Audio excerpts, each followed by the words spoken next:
They said she needed help getting to the firing line. 20 minutes later, she'd put 3 bullets through the same hole at 1,200 yards, while seasoned snipers couldn't hit targets half that distance. Her name was Sarah Chun, and she'd once been known by a different call sign entirely. Preparing and narrating this type of story took us long efforts and hard work. So if you are enjoying this story, please consider subscribing to our channel. The morning sun cast long shadows across Riverside Military Training Complex as Sarah Chun wheeled herself through the main gate, her electric wheelchair humming quietly on the asphalt. The security guard barely glanced up from his newspaper, offering a perfunctory nod before returning to the sports section.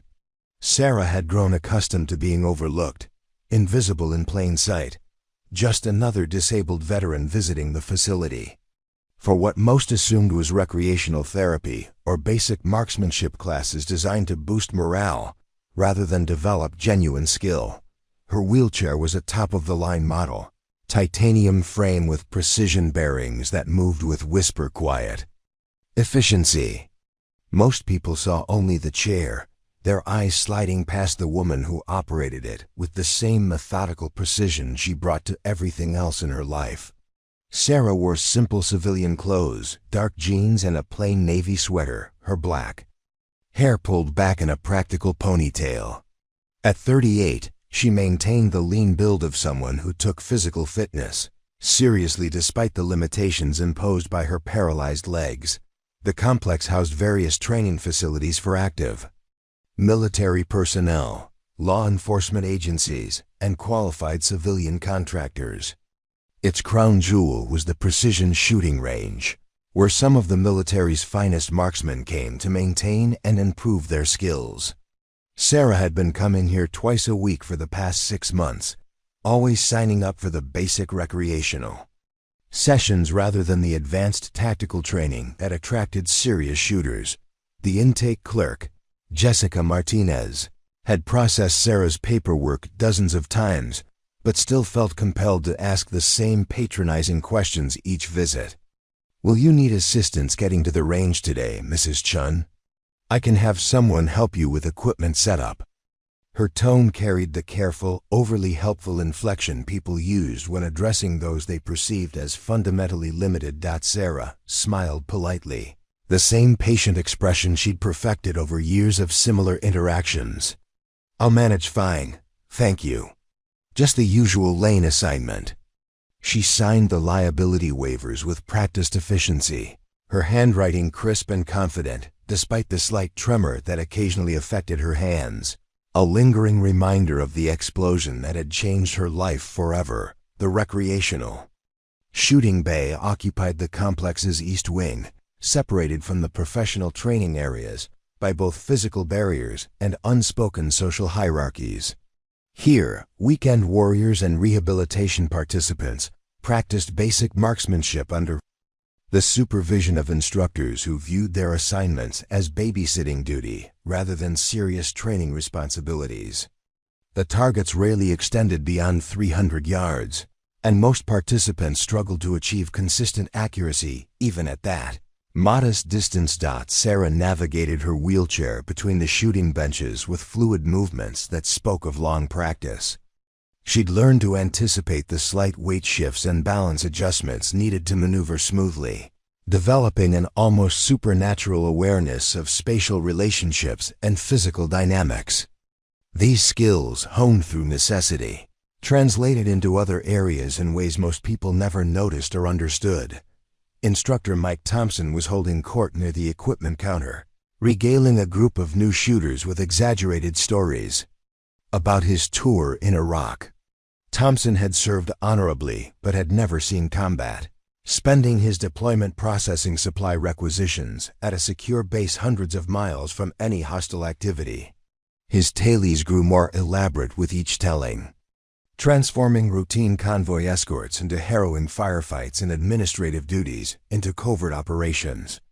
"The thing about real combat shooting," Thompson was saying, his voice carrying the authority of someone who wanted desperately to be seen as a hardened warrior, "is that you need to make shots count under pressure. These recreational sessions are fine for building basic skills, but when lives are on the line, you need someone with actual field experience. Several participants nodded respectfully, including Dr. Robert Hayes, a successful surgeon who'd taken up shooting as a hobby following his retirement. Hayes had heard Thompson's stories before, but found them mildly entertaining, appreciating any distraction from the careful concentration required for accurate shooting. As a former trauma surgeon, Hayes had steady hands and excellent eye-hand coordination, making him one of the recreational program's better performers. Sarah wheeled past the group, drawing the usual mixture of sympathetic glances and careful avoidance that accompanied her presence. Most people didn't know how to interact naturally with someone in a wheelchair, oscillating between excessive helpfulness and deliberate inattention. She'd learned to navigate both extremes with quiet dignity, focusing on her own objectives rather than managing others' discomfort. Her assigned bench, Sarah began her pre-shooting routine with the same methodical care others might reserve for surgical procedures. She arranged her equipment with precise spacing, checked her shooting jacket for proper fit, and adjusted her chair's position to achieve optimal stability. Every movement was economical and purposeful, the result of countless hours spent developing techniques that worked within her physical constraints. The other shooters gradually settled into their own preparations, the recreational bay filling with the familiar sounds of bolt actions, cycling, and magazine insertions. Thompson circulated among the participants, offering advice that ranged from genuinely helpful to completely wrong, his commentary punctuated by references to his supposed combat experience. "Remember, breathing control is everything," Thompson instructed a struggling newcomer. "In Fallujah, I had to take a shot at 400 yards with insurgents laying down suppressing fire. One breath, hold it steady, squeeze the trigger like you're caressing a butterfly." The story was pure fiction, but Thompson delivered it with such conviction that listeners rarely questioned its authenticity. Sarah adjusted her shooting rest, a specialized device that accommodated her seated position while providing the stability needed for precision work. The equipment was her own, purchased after extensive research and modified to suit her specific requirements. Unlike the standard rests provided by the facility, hers incorporated micro-adjustments and dampening features that most recreational shooters would consider unnecessary extravagance. Her rifle was equally specialized, a custom-built precision instrument that appeared unremarkable to casual observers but incorporated refinements that only serious marksmen would recognize. The barrel was cold hammer forged to exacting tolerances, the action blueprinted and glass-bedded, the trigger system adjusted to break cleanly at exactly 2 pounds of pressure. Sarah had assembled the rifle herself, spending months researching components and learning the intricate craft of precision gunsmithing. The morning session began with standard qualification drills at 100 and 200 yards, distances that allowed most participants to achieve respectable accuracy while building confidence. Sarah shot alongside the others, her results consistently good but not exceptional enough to draw attention. She deliberately aimed for the outer rings of scoring zones, achieving solid but unremarkable groups that matched expectations for disabled veteran working through rehabilitation therapy. Thompson occasionally glanced in her direction, offering the same patronizing encouragement he provided to all struggling shooters. "Nice work, Sarah. Remember, consistency is more important than trying to shoot perfect scores. These sessions are about building confidence and enjoying the sport." His tone carried the unconscious condescension of someone who assumed her presence was therapeutic rather than purposeful. What Thompson and the others failed to notice were the subtle indicators that suggested Sarah's capabilities extended far beyond basic recreational shooting. Her breathing pattern was controlled and rhythmic, each shot fired at precisely the same point in her respiratory cycle. Her grip pressure never varied, and her sight alignment remained perfectly consistent across multiple firing strings. Most tellingly, Her ammunition was hand-loaded to match-grade specifications, each cartridge precisely crafted to deliver optimal performance in her specific rifle. Dr. Hayes, shooting at the adjacent bench, occasionally observed Sarah's technique with professional interest. As a surgeon, he appreciated precision and attention to detail, qualities that Sarah demonstrated in abundance. Her movements were economical and purposeful, lacking the wasted motion and uncertainty that characterized most recreational shooters. Sarah's apartment reflected the same careful balance between functionality and concealment that characterized every aspect of her civilian life. The living spaces were organized for wheelchair accessibility, with lowered countertops and strategically placed grab bars, but casual visitors would notice nothing suggesting extraordinary capabilities or hidden expertise. Her bookshelves contained technical manuals on subjects ranging from ballistics to meteorology, but they were interspersed with popular fiction and mainstream magazines that provided effective camouflage. The second bedroom served as Sarah's private workshop, though she kept it locked when hosting the rare visitor. Inside, precision tools and measuring instruments occupied custom-built storage systems designed to accommodate her seated work position. Reloading equipment lined one wall, with powder scales and case trimmers arranged with laboratory-like precision. Sarah hand-loaded all her ammunition, crafting cartridges to tolerances that exceeded factory match-grade specifications. Her computer setup occupied the room's far corner, multiple monitors displaying ballistic software and meteorological data feeds. Sarah maintained subscriptions to weather services used by military snipers, tracking atmospheric conditions with the same attention to detail she'd once applied to mission planning.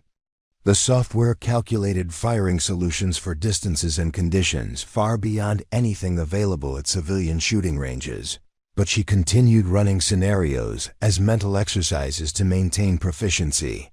That evening, Sarah's phone rang with a call from Dr. Patricia Williams, the Veterans Administration counselor assigned to monitor her transition to civilian life. Dr. Williams was well-meaning but operated within bureaucratic constraints that limited her understanding of individual cases. Beyond basic psychological profiles and standardized assessment criteria. "Hello, Sarah. I'm checking in to see how you're adjusting to the recreational shooting program. The reports indicate you're attending regularly, which is excellent for building social connections and maintaining physical activity." Sarah settled into her favorite chair, a reclining model that provided optimal support for extended conversations. "It's been helpful, Dr. Williams. The other participants are friendly and the instructors are very patient. I feel like I'm making steady progress." Dr. Williams consulted her notes, reviewing the standardized forms that tracked Sarah's participation in various rehabilitation activities. "The range reports describe your performance as consistently adequate, which suggests you're building confidence without pushing beyond comfortable limits. That's exactly the kind of measured progress we want to see." The conversation continued for 20 minutes, covering Sarah's housing situation, employment prospects, and social adjustment indicators.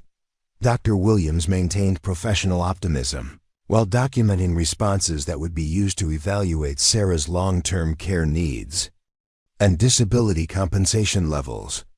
Neither woman mentioned that Sarah's military records contained significant gaps in classification levels that placed much of her service history beyond Dr. Williams' security clearance.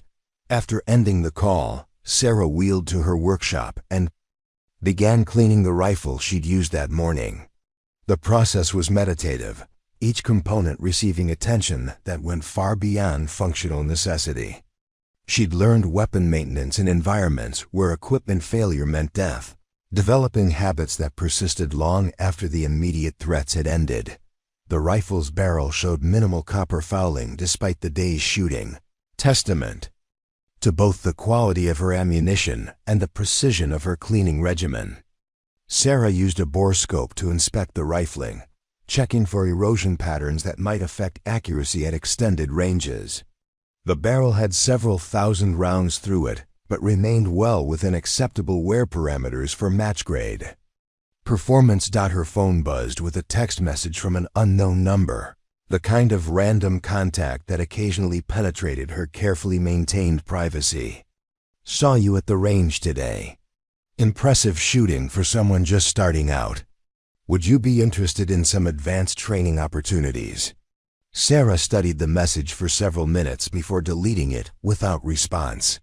Unknown contacts represented potential complications in her carefully structured civilian life, and she'd learned to avoid unnecessary entanglements that might lead to unwanted scrutiny or exposure. Her cover identity was solid, but not impervious to determined investigation. The next morning brought rain that drummed steadily against Sarah's apartment windows, the kind of persistent precipitation that would affect shooting conditions at outdoor ranges. She'd planned to attend another recreational session, but decided to postpone until weather conditions improved. Instead, she spent the morning working through ballistics calculations, running theoretical scenarios that challenged her ability to compensate for environmental variables. Her computer displayed wind charts and atmospheric pressure readings from weather stations across the region, data that allowed her to model shooting conditions at various ranges and elevations.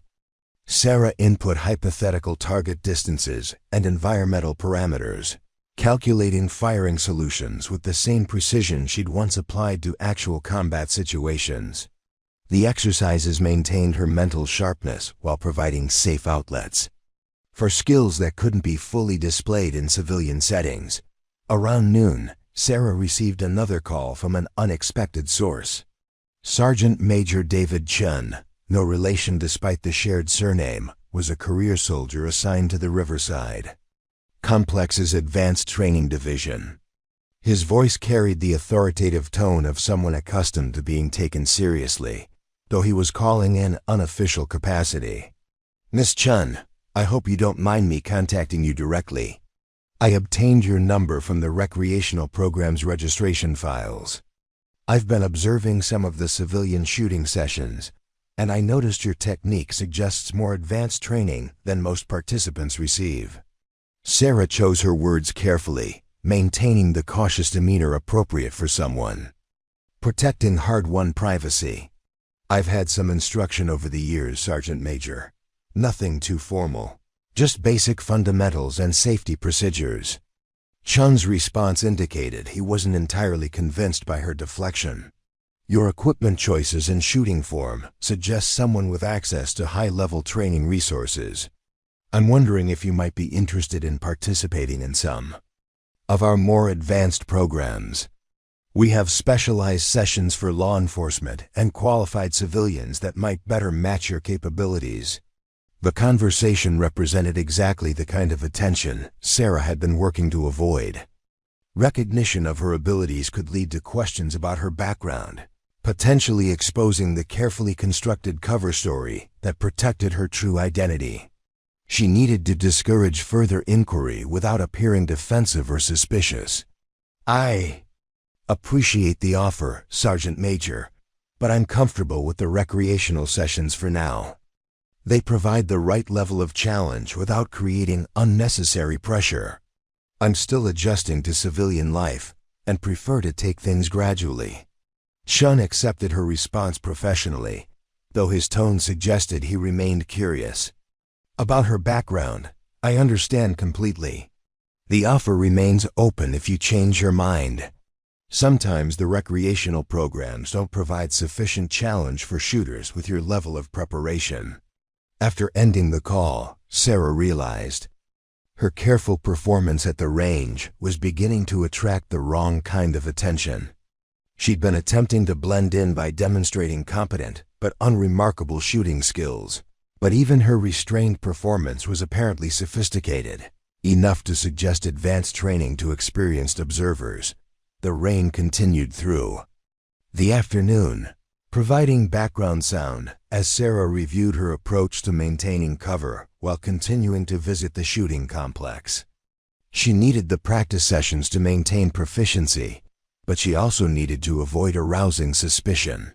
Among staff members who were trained to recognize various skill levels and backgrounds, her laptop displayed archived weather data from various global locations, information she used to run theoretical shooting scenarios that replicated conditions from different environments and seasons.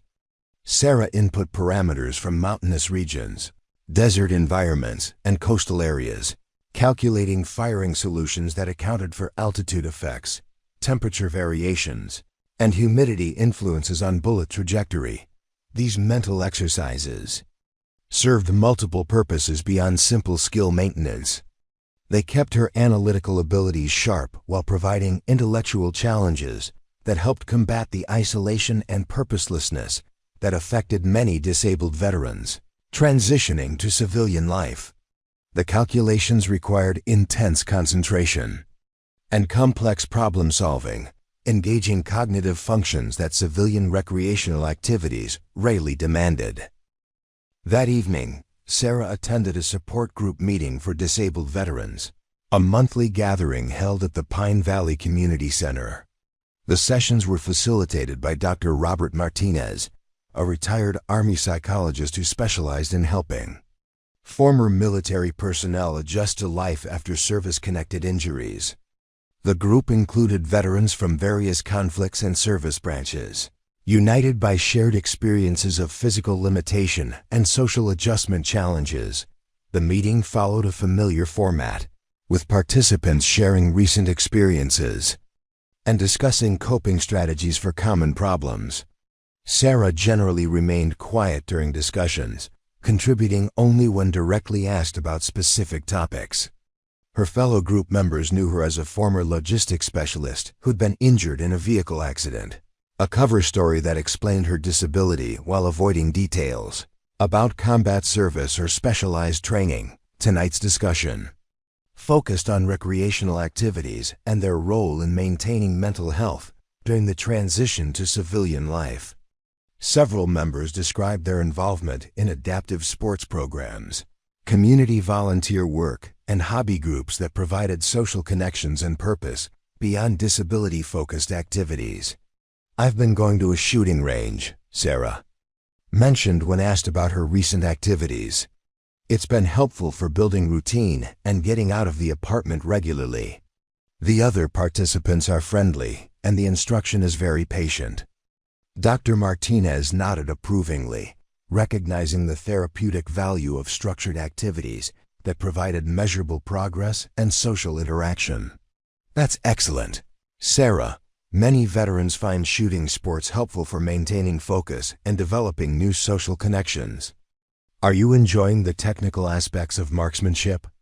Sarah's response was carefully calibrated to suggest casual interest rather than serious expertise.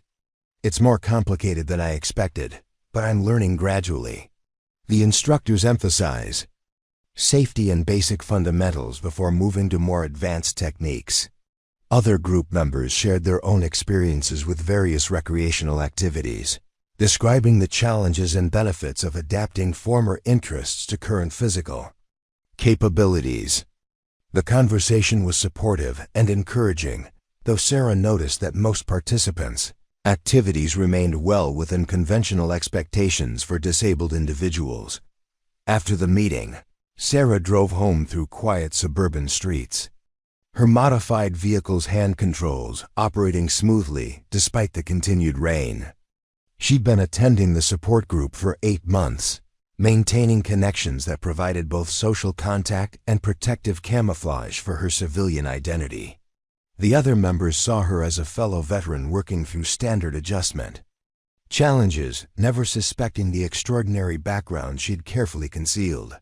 Back in her apartment, Sarah reviewed encrypted messages on a secure communication system that she'd maintained, despite officially severing all ties with her former military contacts.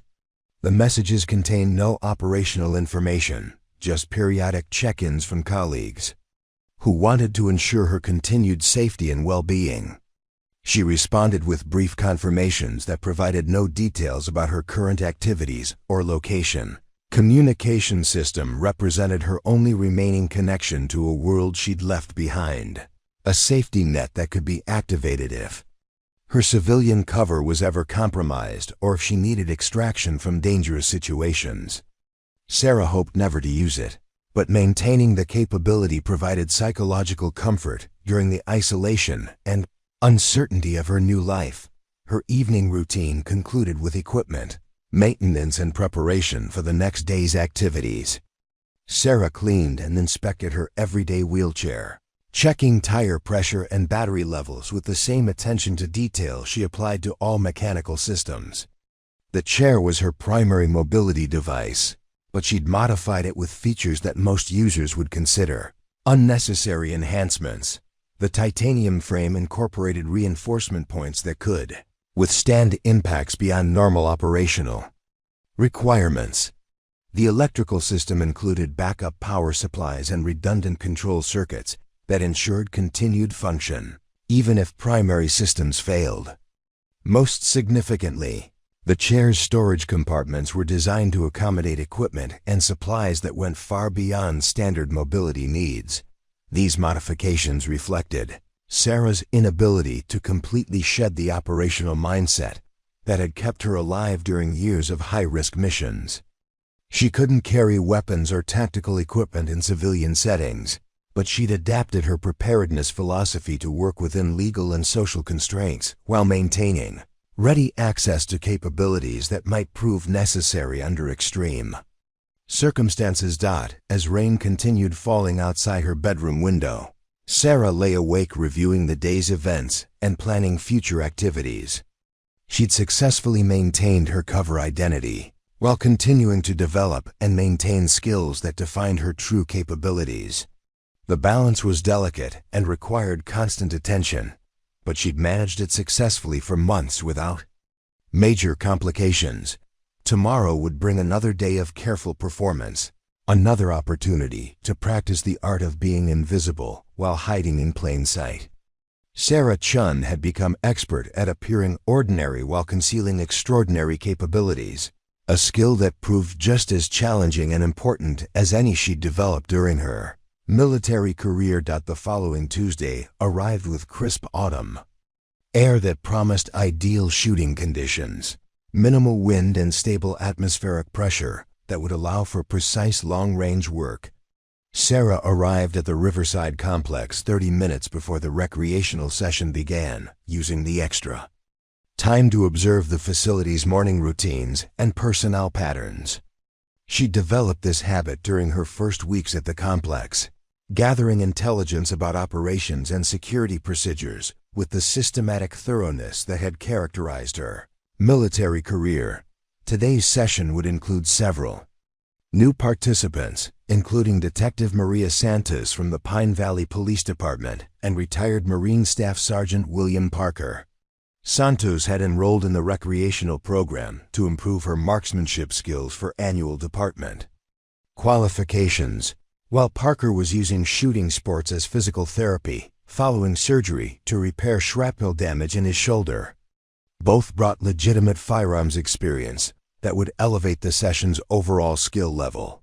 Instructor Mike Thompson was setting up equipment with his usual combination of competence and self-importance, arranging rifles and ammunition while regaling his assistant with another fictional combat story.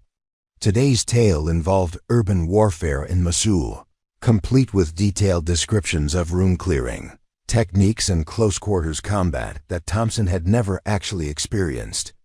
His assistant, a young National Guard soldier named Private First Class Jennifer Walsh, listened politely while privately doubting the authenticity of Thompson's increasingly elaborate narratives. Sarah positioned herself at her customary shooting bench, the third station from the left, that provided optimal sight lines while maintaining distance from other participants.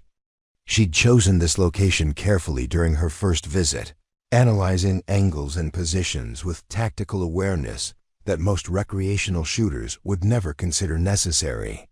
The bench offered clear views of range operations while positioning her wheelchair to allow rapid movement if circumstances required immediate departure. Her equipment setup proceeded with characteristic precision, each component placed according to established procedures that maximized efficiency while maintaining the appearance of careful amateur preparation. Sarah's shooting jacket was adjusted for proper fit, her rifle rest positioned to accommodate her seated firing position, and her spotting scope aligned to provide clear target observation. The process appeared methodical but unremarkable to Colt II. Casual observers, concealing the professional-level preparation hidden within apparently standard recreational procedures, Detective Santos approached the adjacent bench, carrying a department-issued rifle that showed signs of regular use but minimal customization. Her shooting gear was functional rather than specialized, appropriate for law enforcement training but lacking the refinements that serious competitive shooters typically employed. Santos moved with the confident efficiency of someone comfortable around firearms, though her technique suggested traditional police training rather than advanced precision shooting instruction. "Good morning," Santos said, settling into her shooting position while observing Sarah's equipment. With professional interest. "I'm Maria. I don't think we've met before. That's a nice setup you have there." Sarah smiled politely while continuing her pre-shooting checks. "Thank you. I'm Sarah Chun. I've been coming here for several months now." "Are you new to the recreational program?" Santos nodded while adjusting her rifle scope settings. "First time with this group, though I shoot regularly for work. I'm hoping to improve my long-range accuracy for department qualifications. The instructors here have good reputations." Their conversation was interrupted by Thompson's announcement that the morning session would begin with standard qualification exercises at 100 and 200 yards, before progressing to longer distances for participants who demonstrated adequate proficiency.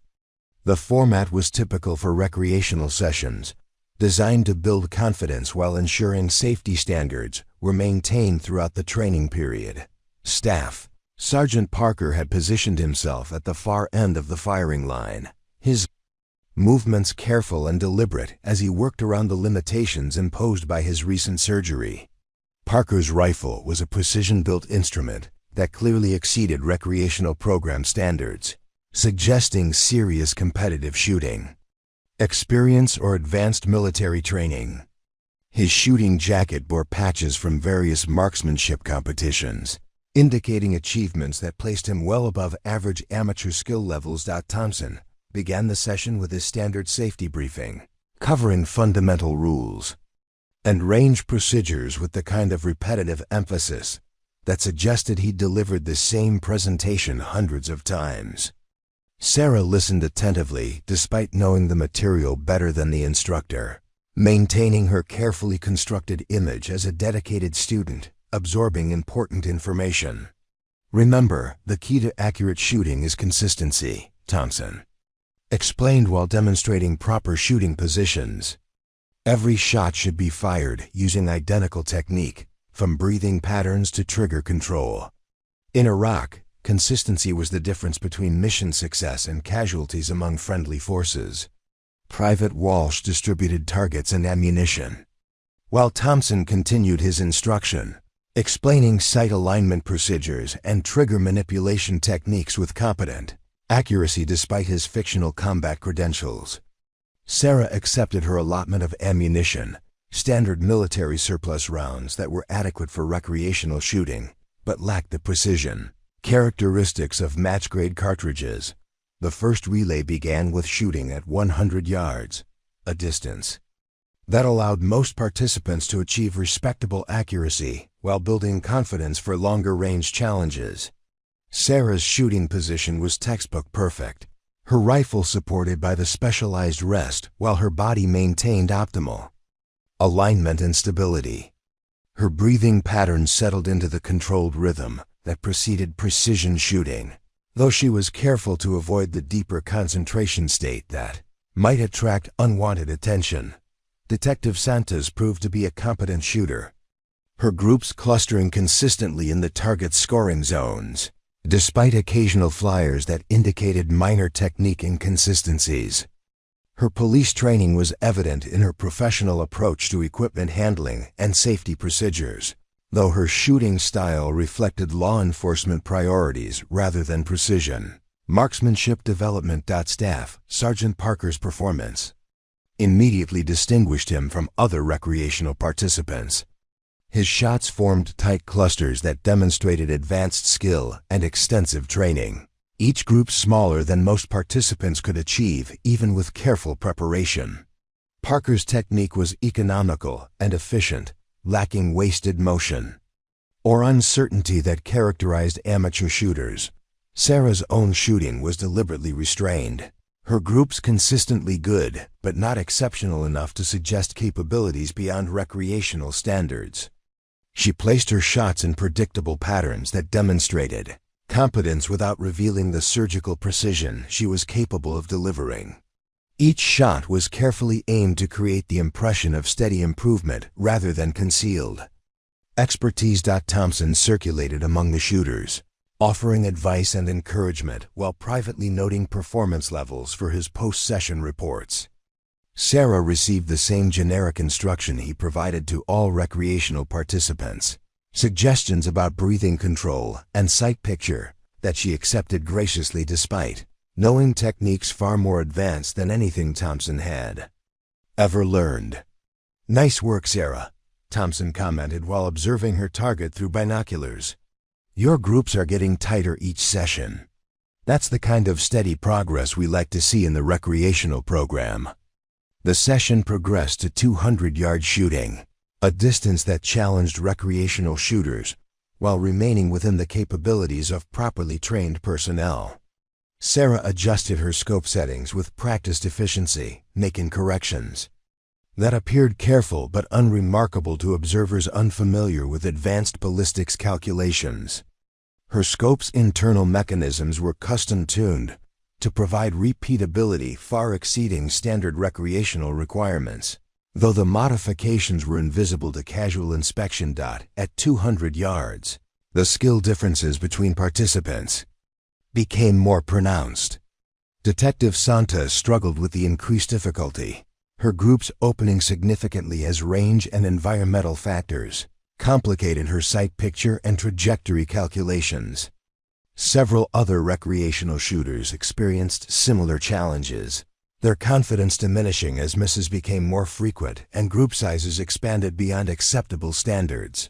Staff Sergeant Parker continued demonstrating exceptional ability, his 200-yard groups rivaling what most shooters could achieve at half the distance.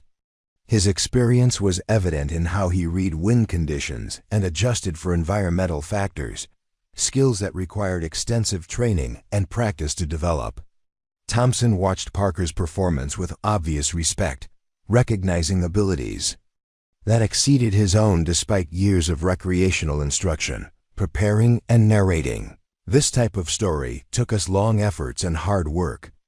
So if you are enjoying the story, please consider subscribing to our channel. Sarah maintained her carefully calibrated performance level, shooting groups that showed appropriate improvement from the closer distance, while avoiding accuracy that might suggest advanced training.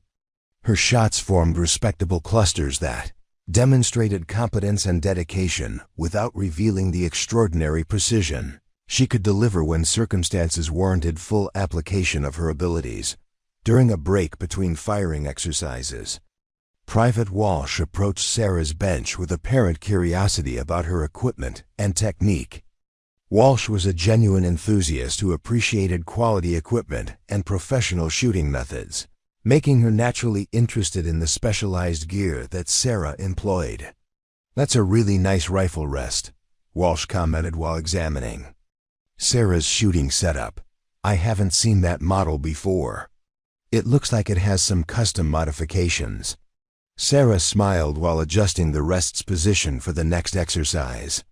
"I did some research before buying equipment. The modifications help accommodate my shooting position and provide better stability than standard designs." Walsh nodded approvingly, recognizing the practical benefits of specialized equipment for disabled shooters. "That makes sense. Consistency is so important for accuracy, and having the right support equipment definitely helps. Have you considered trying some of the longer-range challenges? Your technique looks like it could handle more difficult distances." The suggestion represented exactly the kind of attention Sarah was working to avoid, though she recognized Walsh's comment as genuine encouragement rather than suspicious inquiry. She needed to deflect interest in advanced challenges while maintaining friendly relationships with facility personnel. "I'm still building confidence at these distances," Sarah replied. "Maybe eventually, but I don't want to rush the learning process."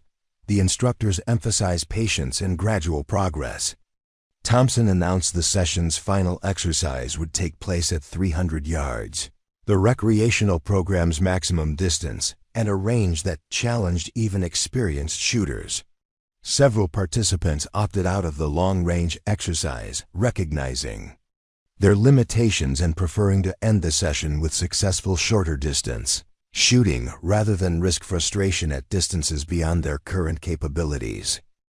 Sarah remained for the 300-yard challenge, maintaining her pattern of gradual advancement while carefully managing her apparent skill level. The increased distance would provide opportunities to demonstrate continued improvement without revealing capabilities that might attract unwanted scrutiny from facility personnel or other participants. Staff Sergeant Parker prepared for the long-range exercise with obvious anticipation, adjusting his equipment with the confident efficiency of someone completely comfortable at extended distances. His scope settings and position adjustments indicated familiarity with precision shooting techniques that few recreational participants would ever encounter, suggesting military training far exceeding standard infantry instruction. Detective Santos decided to attempt the 300-yard challenge despite her struggles at shorter distances, viewing it as valuable training for situations where her law enforcement duties might require shots beyond typical engagement ranges. Her determination was admirable, though her technique limitations would likely prevent successful performance at the extended distance. The 300-yard targets appeared as small white squares against the earthen backstop, challenging even with high-powered optics and optimal weather conditions. Sarah adjusted her scope to appropriate magnification, while mentally calculating environmental factors that would affect bullet trajectory over the extended flight path. Wind speed was minimal, temperature stable, and atmospheric pressure optimal. For precision shooting, her shooting position required minor adjustments to accommodate the increased range. Changes in body alignment and equipment setup that appeared careful but unremarkable to observers. Sarah's breathing pattern deepened slightly as she prepared for the more demanding shots, though she maintained conscious control to avoid entering the focused concentration state that characterized her most serious shooting. The first shot, at 300 yards, broke with Sarah's characteristic precision, the rifle recoiling smoothly against her shoulder while the bullet traveled downrange toward its target. Through her spotting scope, she could observe the impact location, though she maintained a neutral expression that revealed nothing about her satisfaction with the shot placement. Staff Sergeant Parker's shooting, at 300 yards, was immediately impressive, his bullets striking the target with accuracy that drew appreciative comments from other participants and range personnel. His groups were forming with precision that clearly exceeded recreational standards, demonstrating training and experience that placed him among the facility's most capable shooters. Detective Santos struggled with the 300-yard distance. Her shots scattered across the target face in patterns that reflected the technical challenges posed by extended-range shooting. Her frustration was evident but controlled, recognizing that long-range accuracy required skills and experience beyond her current training level. Sarah completed her 5-shot string with deliberate pacing, each shot fired after careful preparation and sight alignment. Her final group size was respectable for recreational standards, while remaining well within the capabilities she could demonstrate if circumstances required full application of her abilities.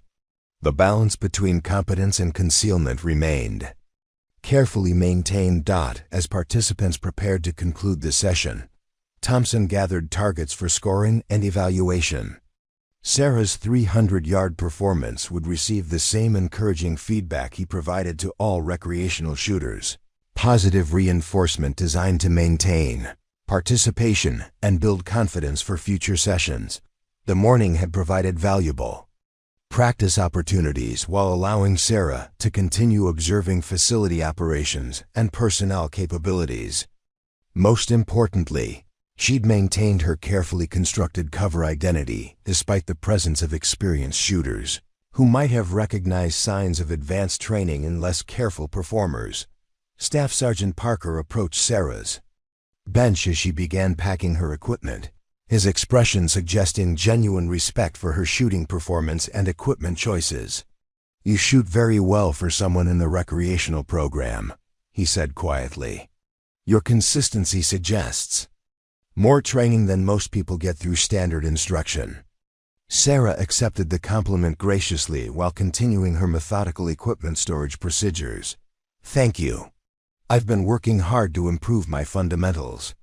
The instructors here emphasize building solid basics before advancing to more challenging techniques." Parker nodded thoughtfully, his expression indicating he wasn't entirely convinced by her explanation but respected her privacy enough not to press for additional details. "Well, you're definitely on the right track. Keep up the excellent work."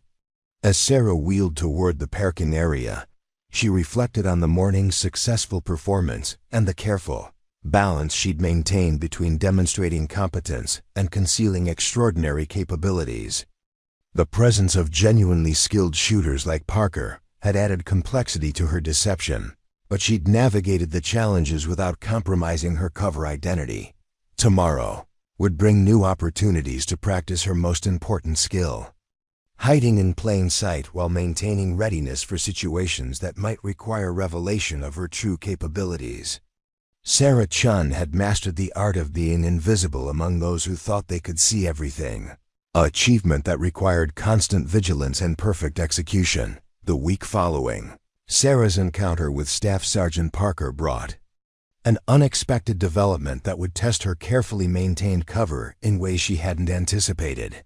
Dr. Elena Vasquez, the Riverside Complex's chief psychologist and rehabilitation coordinator, had been reviewing participation records and performance evaluations from the recreational shooting program as part of a comprehensive study on therapeutic activities for disabled veterans. Dr. Vasquez possessed extensive experience working with former military personnel, particularly those dealing with combat-related injuries and the complex psychological challenges that accompanied the transition to civilian life. Her academic background included advanced degrees in both clinical psychology and rehabilitation medicine, making her uniquely qualified to assess the effectiveness of various therapeutic interventions for disabled veterans. What caught Dr. Vasquez's attention wasn't Sarah's shooting performance, which remained carefully calibrated to suggest steady improvement within recreational parameters, but rather inconsistencies in her psychological profile and behavioral patterns that seemed to contradict the standard characteristics associated with her reported military background and injury circumstances. Sarah's intake assessment had described her as a former logistics specialist who'd sustained spinal cord injuries in a vehicle accident during a routine supply convoy. The psychological evaluation indicated symptoms consistent with adjustment disorder and mild depression, typical responses for someone coping with sudden disability and forced retirement from military service. However, Dr. Vasquez noticed subtle behavioral indicators that didn't align with the expected patterns for someone with Sarah's reported background. The discrepancies were minor, but persistent. Sarah's spatial awareness and environmental scanning behaviors exceeded what Dr. Vasquez typically observed in former logistics personnel, suggesting training in security or reconnaissance procedures. Her equipment choices and preparation rituals demonstrated attention to detail and quality standards that seemed disproportionate for someone pursuing shooting as recreational therapy rather than serious skill development. Most significantly, Sarah's physiological responses during stress evaluations showed characteristics that Dr. Vasquez associated with individuals who'd undergone specialized training designed to manage extreme psychological pressure. Her heart rate variability and breathing patterns under simulated stress conditions indicated conditioning that went far beyond standard military training protocols. Dr. Vasquez scheduled a private consultation with Sarah, ostensibly to discuss her progress in the recreational shooting program and explore additional therapeutic activities that might support her continued adjustment to civilian life. The appointment was framed as routine follow-up care, avoiding any suggestion that Sarah's background or behavior had raised questions requiring investigation. Sarah arrived at Dr. Vasquez's office precisely on time, her wheelchair navigating the corridors with the efficient precision that characterized all her movements. The office was designed to accommodate disabled clients with appropriate clearances and accessible furniture, arrangements that allowed for comfortable conversation regardless of mobility limitations. "Thank you for coming in, Sarah," Dr. Vasquez began, settling into her chair while reviewing Sarah's file with apparent casualness. "I wanted to discuss how you're feeling about your participation in the shooting program and whether we might consider expanding your therapeutic activities to include additional options." Sarah responded with appropriate cooperation, describing her experience with the recreational shooting sessions in terms that emphasized personal satisfaction and social benefits rather than technical achievement or skill development. Her answers were consistent with previous assessments, maintaining the carefully constructed narrative that had protected her cover identity. Since her arrival at the facility, Dr. Vasquez's questioning gradually became more specific, exploring Sarah's reactions to various aspects of the shooting program with the kind of detailed inquiry that might reveal inconsistencies between reported background and actual capabilities. She asked about Sarah's comfort level with different types of firearms, her interest in advancing to longer ranges, and her thoughts about participating in competitive shooting events. "I notice from the range reports that your shooting has shown remarkable consistency," Dr. Vasquez observed while consulting her notes. "The instructors describe your technique as exceptionally disciplined for someone who's relatively new to precision shooting. Have you had formal firearms training beyond basic military requirements?" The question was posed casually, but Sarah recognized it as the kind of probe that required careful navigation. Dr. Vasquez was clearly more perceptive than the recreational program instructors, and her professional training made her capable of detecting deception if Sarah's responses contained inconsistencies or defensive reactions. "I've always been detail-oriented," Sarah replied, maintaining the mild-mannered demeanor she'd cultivated throughout her civilian transition. "I suppose I approach shooting the same way I approached logistics work, methodically and with attention to proper procedures. The instructors emphasize building good fundamentals, so I try to follow their guidance carefully." Dr. Vasquez nodded while making notes that Sarah couldn't read from her position. The psychologist's body language remained professionally neutral, giving no indication whether Sarah's responses were satisfying her curiosity or raising additional questions about potential discrepancies. The conversation continued for 45 minutes, covering various aspects of Sarah's adjustment to civilian life, her social connections, her housing situation, and her plans for long-term vocational rehabilitation. Dr. Vasquez's questions were thorough but not overtly suspicious, maintaining the appearance of routine therapeutic evaluation, while gathering information that might clarify the inconsistencies she'd observed. Near the session's conclusion, Dr. Vasquez mentioned that the facility was considering offering specialized programs for veterans with advanced military training backgrounds, activities that might provide more appropriate challenges for individuals whose skills exceeded standard recreational offerings. The comment was presented as general information rather than a specific suggestion, but Sarah understood it as another probe designed to gauge her reaction to opportunities that might reveal hidden capabilities. "That sounds interesting," Sarah responded carefully. "Though I'm still building confidence at basic levels. I'd prefer to advance gradually rather than risk frustration by attempting challenges beyond my current abilities." After leaving Dr. Vasquez's office, Sarah drove home through afternoon traffic while analyzing the conversation for potential threats to her cover identity. The psychologist's questions had been skillfully crafted to appear routine while probing for information that might contradict Sarah's reported background. While Sarah believed she'd navigated the interview successfully, she recognized that Dr. Vasquez would likely continue monitoring her behavior for additional inconsistencies. That evening, Sarah accessed her secure communication system to send a brief message to her former handler, REPORTI, and the increased scrutiny without providing specific details about her location or activities. The message was deliberately vague, designed to alert her contacts about potential complications while maintaining operational security protocols that protected both her current identity and her former colleagues' ongoing missions. The response came within hours, containing reassurance that her cover identity remained secure and instructions to continue normal activities while maintaining heightened awareness of surveillance or investigation attempts. Her former colleagues had anticipated that Sarah's transition to civilian life might eventually attract attention from perceptive individuals, and they'd prepared contingency plans to address various scenarios that might compromise her security. The following days, Sarah noticed subtle changes in how facility personnel interacted with her during recreational shooting sessions. While no one's behavior was overtly different, she detected increased attention to her equipment choices, technique demonstrations, and performance results.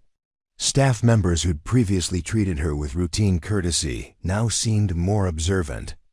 Their casual conversations containing questions that might reveal additional information about her background or capabilities. Mike Thompson's instruction style remained unchanged, but Sarah observed him paying closer attention to her shooting positions and equipment setup procedures. His comments about her progress contained more technical detail than previously, suggesting someone had briefed him to watch for indicators of advanced training or concealed expertise. Welsh's interactions became more frequent and pointed, with questions about Sarah's equipment sources and modification, procedures that went beyond casual interest in specialized gear. Welsh's inquiries were friendly and apparently innocent, but their increasing frequency suggested a deliberate effort to gather information. Rather than simple enthusiasm for precision shooting equipment, Staff Sergeant Parker's presence at recreational sessions became more regular, despite his obvious capabilities being far beyond the program's normal scope. His interactions with Sarah remained respectful and professional, but she noticed him observing her shooting technique with the kind of analytical attention that suggested evaluation rather than casual interest. Most concerning was Detective Santos' growing curiosity about Sarah's background and training history. Santos' law enforcement experience made her naturally suspicious of inconsistencies, and her questions about Sarah's military service were becoming more specific and harder to deflect without appearing defensive. During one particularly challenging exchange, Santos asked directly about Sarah's military occupational specialty and deployment history, questions that required Sarah to provide detailed responses that could be verified through official records.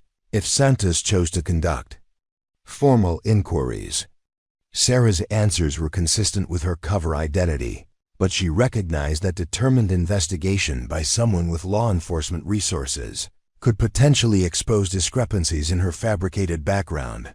The pressure of maintaining perfect deception while continuing to participate in activities that provided essential skill maintenance was creating stress that Sarah hadn't experienced since her early civilian transition period.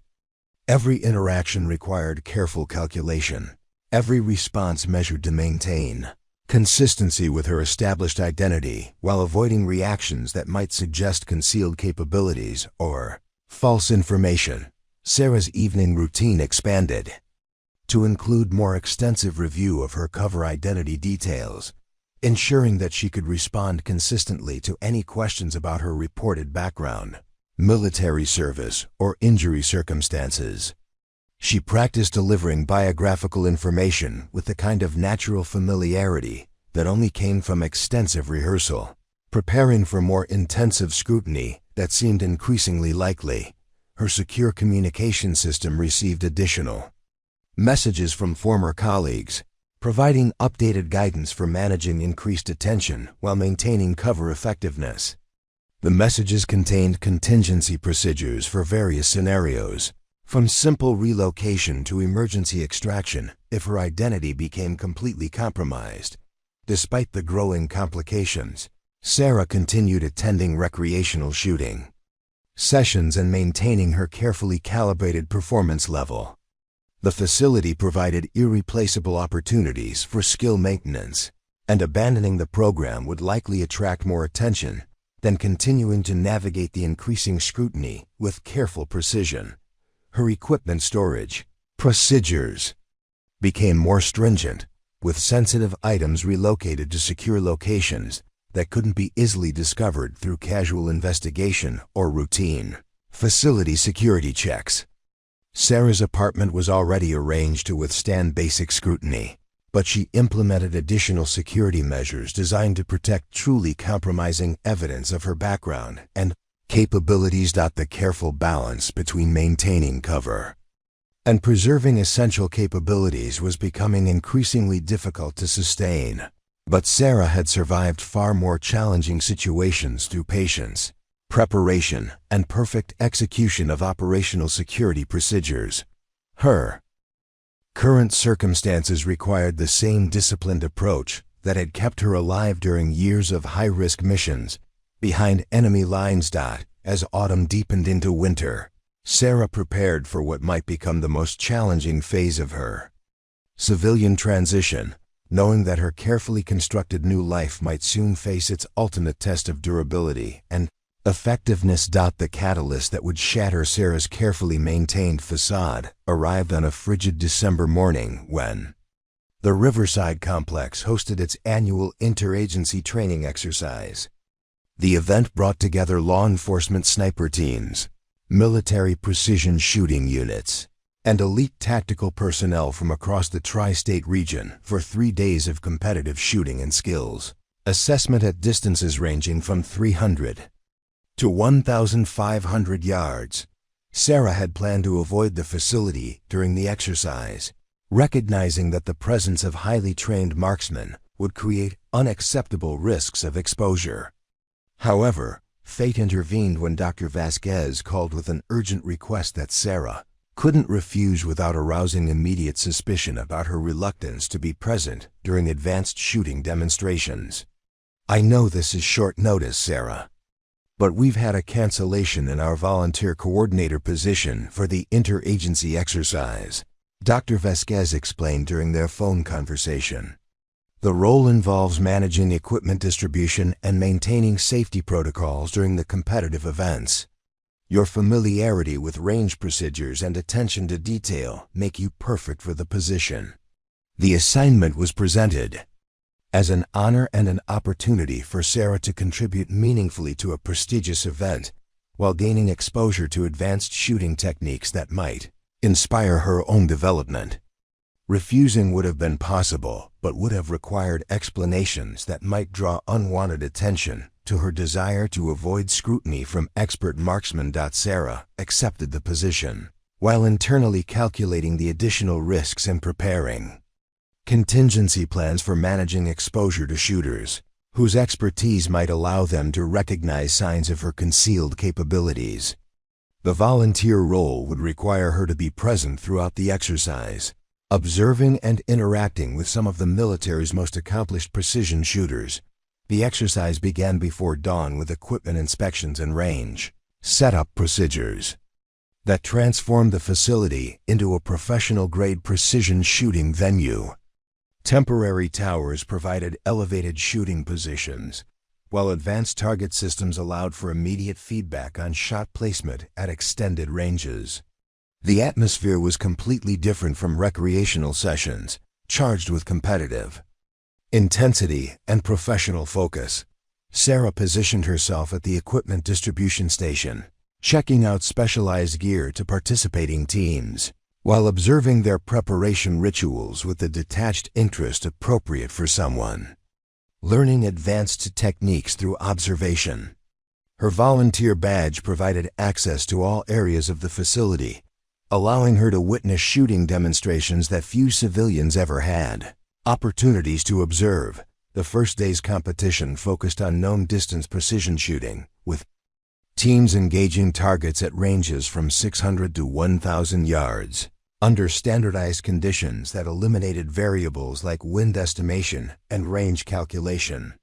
Sarah watched as military and law enforcement snipers delivered shot groups that clustered within inches at distances where recreational shooters struggled to hit target frames. Team leader Master Sergeant Robert Harrison from Fort Campbell's Special Operations Unit immediately distinguished himself with shooting that bordered on the supernatural. His first-round hits at 1,000 yards were delivered with mechanical consistency, each bullet striking within millimeters of his intended point of impact, despite environmental conditions that would challenge even experienced marksmen. Harrison's equipment was equally impressive, a custom-built precision rifle that incorporated modifications and refinements, representing decades of technological advancement in accuracy enhancement. His shooting technique demonstrated training and experience that placed him among the military's elite marksmen, someone whose capabilities were recognized and respected throughout the special operations community.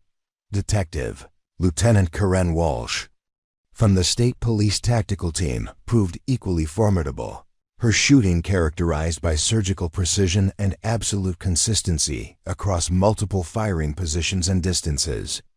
Walsh's background included military service with reconnaissance units, followed by specialized law enforcement training that had honed her skills to competition-level standards. As Sarah distributed ammunition and maintained equipment logs, she found herself inadvertently analyzing the shooters' techniques with professional appreciation for their expertise and dedication. Their preparation rituals, equipment choices, and shooting methodologies reflected training investments that required years of focused development under expert instruction. What troubled Sarah was how naturally she recognized and evaluated their capabilities, her analytical process operating with the automatic efficiency of someone intimately familiar with precision shooting at the highest levels. She had to consciously suppress technical observations and professional assessments that might escape in casual conversations with participants or facility personnel. During lunch breaks, several competitors approached Sarah's station with questions about local shooting facilities and training opportunities. Their conversations revealed backgrounds and experiences that created common ground Sarah couldn't acknowledge without exposing her own concealed expertise. "You seem pretty knowledgeable about precision shooting for someone working in recreational programs," observed Captain Jennifer Myers from the Marine Corps Scout Sniper School. "Have you had opportunities to observe advanced training before?" Sarah's response required careful calibration to suggest informed interest without claiming expertise that might invite detailed questioning. "I've learned a lot from watching the recreational sessions and reading technical materials. It's fascinating how much science and skill goes into precision shooting at these distances." Captain Myers nodded approvingly while examining some of the specialized equipment Sarah was managing. "The physics and human factors are incredibly complex. Most people don't appreciate how many variables have to be controlled perfectly to achieve consistent accuracy at long range." The conversation continued for several minutes, with Myers sharing insights about training methodologies and equipment selection that Sarah absorbed with apparent interest while internally recognizing information she'd learned years earlier through direct application rather than academic study. Managing her responses to appear educated but not expert required constant attention and perfect emotional control.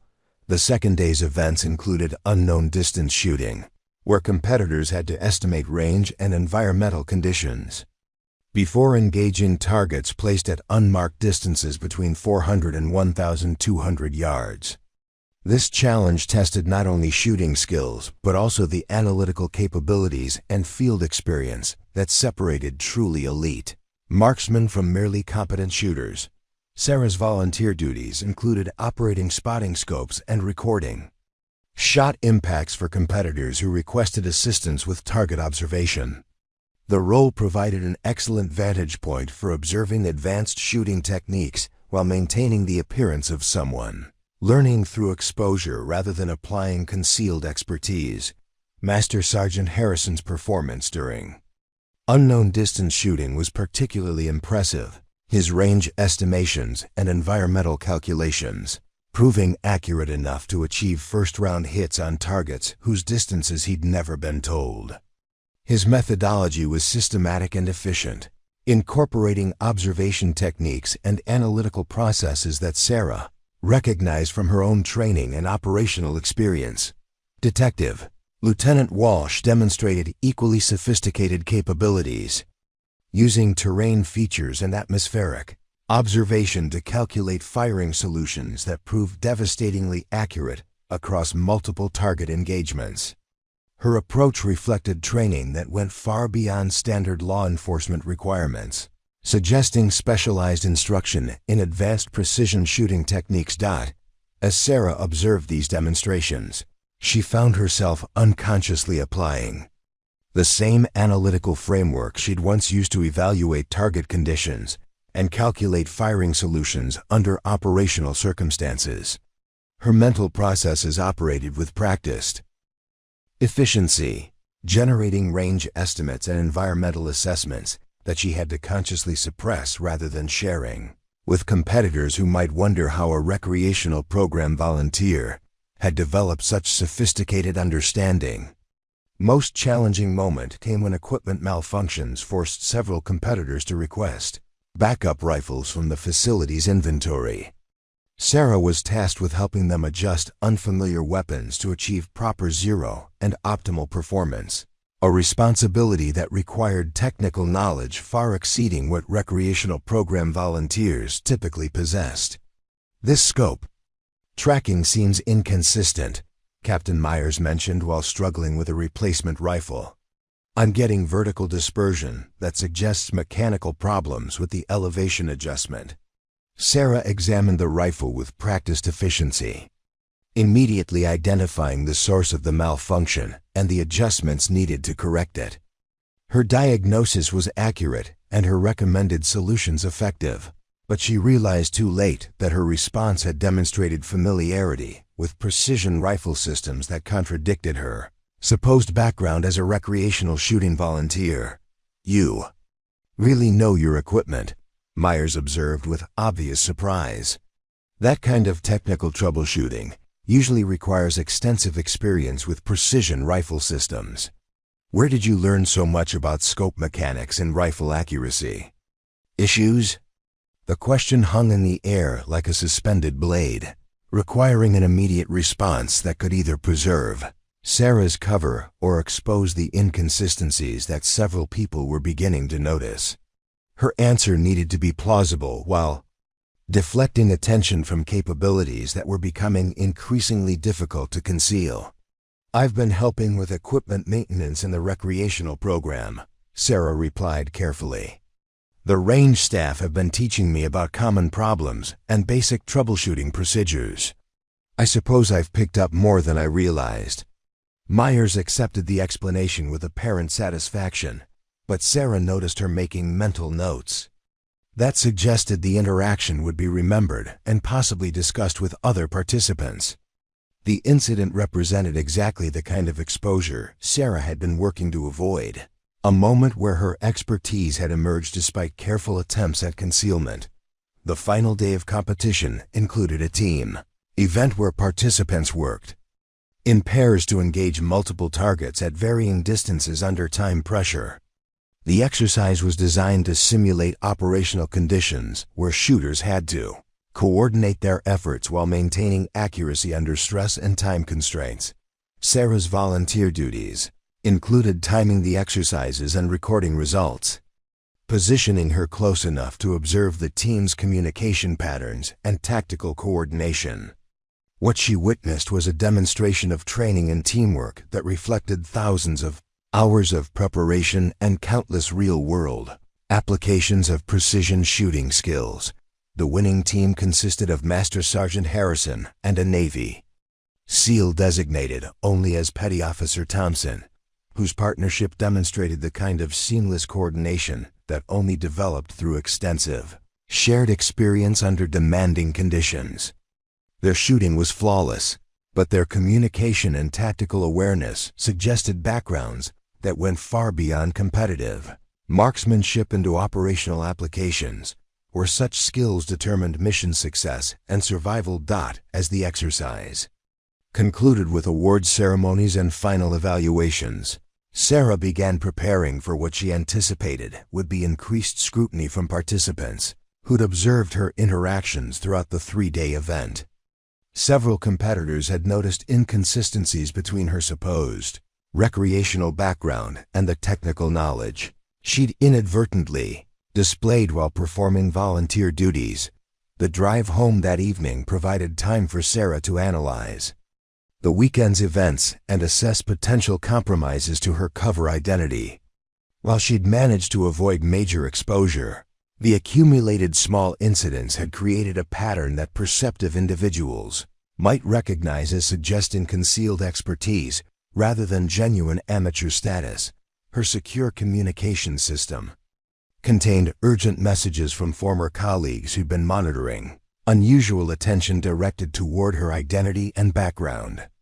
The messages indicated that someone had been making discreet inquiries about her military service record, suggesting that her carefully constructed cover story was beginning to attract official investigation rather than casual curiosity.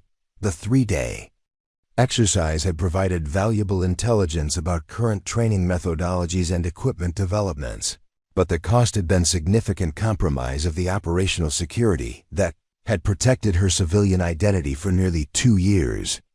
Sarah realized that her period of anonymous obscurity was ending, and she needed to prepare for challenges that might soon test every aspect of her carefully constructed new life.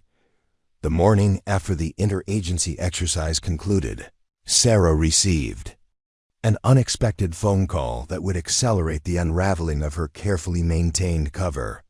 The caller identified himself as Colonel James Mitchell from the Department of Defense Personnel Security Investigation Division, his voice carrying the authoritative tone of someone accustomed to conducting sensitive inquiries into military backgrounds and classified service records.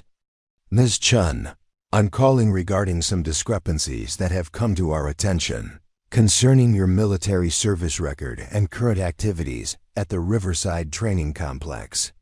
I'd like to schedule a meeting to discuss these matters and clarify some inconsistencies in your documented background. The call was polite but unmistakably official, representing exactly the kind of scrutiny Sarah had worked to avoid since beginning her civilian transition. Colonel Mitchell's investigation suggested that someone with sufficient authority and suspicion had initiated formal inquiry into her identity, moving beyond casual curiosity into official channels that could access classified information and restricted personnel records. Sarah agreed to meet with Colonel Mitchell while internally activating contingency plans she'd hoped never to implement. The meeting was scheduled for the following afternoon at a neutral location, a government office building in downtown Pine Valley that housed various federal agencies and provided appropriate security for sensitive discussions. After ending the call, Sarah immediately accessed her secure communication system to alert her former colleagues about the developing situation. The message was brief but urgent, indicating that official investigation had begun and that protective measures might soon become necessary. Her response came within hours, providing instructions for a predetermined extraction protocol if circumstances required immediate departure from her civilian identity. The remainder of the day was spent reviewing and securing sensitive materials. while preparing for an interview that could determine whether her cover identity would survive official scrutiny or require complete abandonment. Sarah's apartment was already arranged to withstand basic investigation, but she implemented additional security measures to protect truly compromising evidence of her background and capabilities. Her preparation included detailed review of her documented cover story, ensuring perfect familiarity with every aspect of her fabricated military service record and injury circumstances. Sarah practiced delivering biographical information with natural confidence, preparing for questioning that might attempt to expose inconsistencies through detailed inquiry about specific dates, locations, and personnel associated with her reported background. Colonel Mitchell's office was located on the building's third floor, behind security checkpoints that required proper identification and advance authorization for visitor access. Sarah arrived 15 minutes early, using the additional time to observe facility security procedures and personnel patterns with the systematic thoroughness that had characterized her operational career. The colonel was a professional investigator with extensive experience evaluating military personnel for security clearances and investigating potential violations of classification protocols. His office reflected the organized efficiency of someone who dealt regularly with sensitive information, with secure filing systems and communication equipment appropriate for handling classified materials. "Thank you for coming, Ms. Chun, Colonel." Mitchell began, settling behind his desk while reviewing a thick file that Sarah recognized as containing her official personnel records. "I want to be clear that this is an informal inquiry designed to resolve some questions that have arisen regarding your background and current activities. You're not under investigation for any wrongdoing." Sarah responded with appropriate cooperation while internally analyzing Mitchell's approach and the information he might possess. His demeanor suggested someone conducting routine verification rather than aggressive interrogation, though she recognized that investigative styles could change quickly based on responses and perceived deception attempts. Several individuals have reported observing behaviors and capabilities that seem inconsistent with your documented military background. Mitchell continued while consulting his notes. Specifically, your technical knowledge of precision shooting equipment and your familiarity with advanced marksmanship techniques appear to exceed what someone with your reported training and experience would typically possess. The observation was accurate but carefully phrased to avoid accusations while inviting explanation. Sarah's response needed to acknowledge the discrepancy while providing plausible justification that wouldn't require verification of classified information or exposure of concealed capabilities. "I've always been interested in technical subjects," Sarah replied, maintaining the mild-mannered demeanor she'd cultivated throughout her civilian transition. "Since my injury, I've had considerable time to study subjects that interest me, including precision shooting and equipment design. I suppose I've learned more than most people expect from reading and observation." Mitchell nodded while making notes, his expression revealing nothing about whether Sarah's explanation satisfied his concerns or raised additional questions requiring further investigation. The interview continued for nearly 2 hours, covering various aspects of Sarah's military service, injury circumstances, and civilian activities with the systematic thoroughness that characterize professional security investigations. "I've also received reports about your participation in the recent interagency exercise," Mitchell mentioned while reviewing additional documentation. Several participants noted that your technical troubleshooting capabilities and equipment knowledge seemed unusually sophisticated for someone working as a recreational program volunteer. This line of inquiry represented more serious concern, since Sarah's interactions during the exercise had been observed by multiple witnesses, whose expertise made them qualified to recognize signs of advanced training. Her response required careful navigation between acknowledging competence and avoiding claims that might invite detailed verification. The range staff have been very helpful in teaching me about equipment maintenance and common problems, Sarah explained while maintaining consistent body language and vocal patterns. I've been volunteering regularly for several months, and I suppose I've absorbed more technical information than I realized. The interview concluded with Mitchell requesting permission to contact Sarah's former colleagues and supervisors for verification of her military service and training background. The request was presented as routine procedure rather than suspicious investigation, but Sarah recognized it as a potential pathway to exposure if her cover story contained verifiable inconsistencies. Sarah provided the contact information included in her fabricated personnel file, while knowing that any serious investigation would eventually encounter classification barriers and security restrictions that might raise additional questions about her true background. Her former colleagues had prepared for such inquiries, but sustained investigation by determined professionals represented significant risk to operational security. Over the following week, Sarah noticed increased surveillance and attention from various sources that suggested her activities were being monitored more closely than previously. Unmarked vehicles appeared occasionally in her neighborhood, and her phone conversations contained subtle audio artifacts that might indicate electronic monitoring by agencies with sophisticated technical capabilities. More concerning was the attention she began receiving from facility personnel during her continued participation in recreational shooting sessions. Staff members who'd previously treated her with routine courtesy now seemed more observant, their interactions containing questions and comments that might reveal additional information about her background or capabilities. Mike Thompson's instruction style became noticeably more probing, with technical questions about ballistics and equipment that seemed designed to test her knowledge rather than provide genuine instruction.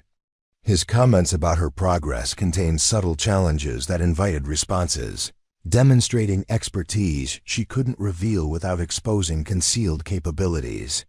You seem to understand trajectory calculations better than most recreational shooters, Thompson observed during one particularly uncomfortable exchange. Have you had formal training in external ballistics or advanced marksmanship theory? Private Walsh's interactions became increasingly focused on Sarah's equipment sources and modification procedures, with persistent questions about technical specifications and performance characteristics that went beyond casual interest in specialized gear. Walsh's military background made her capable of recognizing capabilities that exceeded recreational requirements. Most troubling was Detective Santos' growing suspicion about inconsistencies in Sarah's background and behavior patterns. Santos' law enforcement experience made her naturally alert to deception and concealment, and her questions about Sarah's military service were becoming more specific and harder to deflect without appearing evasive. I've been thinking about our previous conversations, Santos mentioned during a break between shooting exercises. Some of the things you've said about your military service don't quite add up when I compare them with standard Army logistics training and deployment procedures. The observation was delivered casually, but Sarah recognized it as the kind of probe that indicated serious suspicion rather than idle curiosity. Santos possessed the investigative skills and professional resources necessary to conduct detailed verification of Sarah's documented background if her suspicions continued developing. Sarah's evening routine expanded to include more extensive counter-surveillance procedures, ensuring that her apartment wasn't under direct observation and that her secure communications remained uncompromised. Her former colleagues provided updated guidance for managing increased scrutiny while maintaining cover effectiveness, but their messages contained growing concern about the sustainability of her current situation.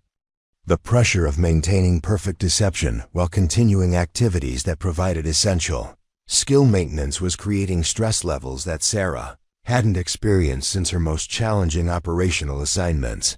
Every interaction required careful calculation, every response measured to maintain consistency with her established identity while avoiding reactions that might confirm suspicions about concealed capabilities. Despite the mounting complications, Sarah continued attending recreational shooting sessions and maintaining her carefully calibrated performance level.